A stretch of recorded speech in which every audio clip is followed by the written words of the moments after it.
வணக்கம். திண்ணைக்கு வந்த எல்லாருக்கும் என்னுடைய அன்பான வரவேற்புகள். இன்னைக்கு திண்ணை சமையலை நாம பார்க்க போகிறது கோதுமை மாவில் பண்ணுற குழிப்பணியாரம்.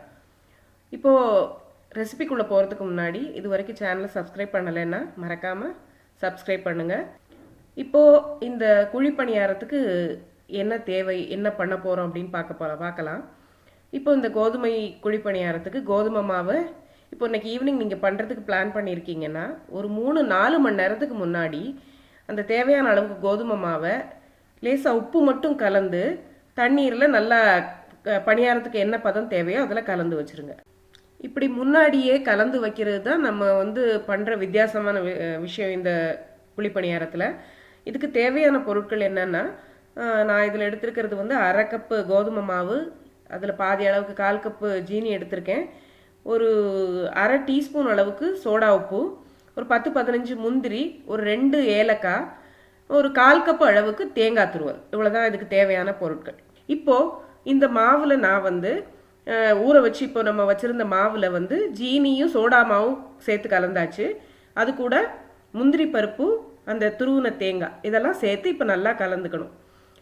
நல்லா கொஞ்ச நேரம் நல்லா அடித்து கலந்துக்குங்க. அப்போ தான் அந்த சோடா மாவு நம்ம போட்டிருக்கிறது ஈவனாக எல்லா இடத்துலையும் பரவி அது நல்லா சாஃப்டாக வரத்துக்கு நல்லாயிருக்கும்.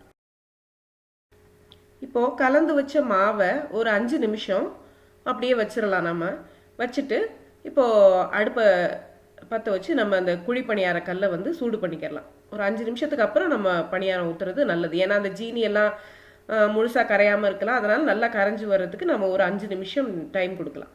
இப்போ அந்த ஒரு எல்லா குழி பணியார கல்ல எண்ணெய் ஊற்றிட்டு ஒரு 3/4 வாசி அந்த குழியில் வர்ற அளவுக்கு அதில் நீங்கள் பணியார மாவு ஊற்றிக்கலாம்.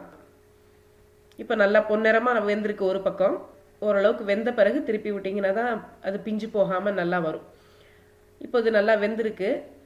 இப்போது இதை திருப்பி விட்டு மறுபடியும் அடுத்த பக்கத்துக்கு வேக விடலாம்.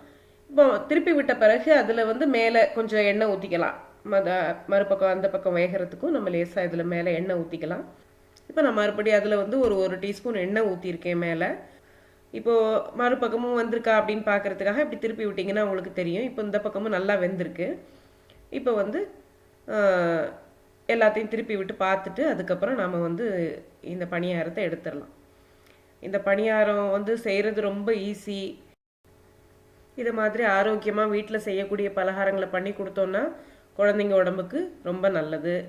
இது மாதிரி ஆரோக்கியமான உணவுகளை குழந்தைங்களுக்கு கொடுத்து இந்த தேவையில்லாத கெமிக்கல்ஸ் உடம்புல சேர்றதை நம்ம தடுக்கலாம். இப்போ இந்த ரெசிபி உங்களுக்கு பிடிச்சிருந்ததுன்னா லைக் பண்ணுங்கள், ஷேர் பண்ணுங்கள். இன்னொரு நல்ல ரெசிபியோடு சந்திப்போம். நன்றி.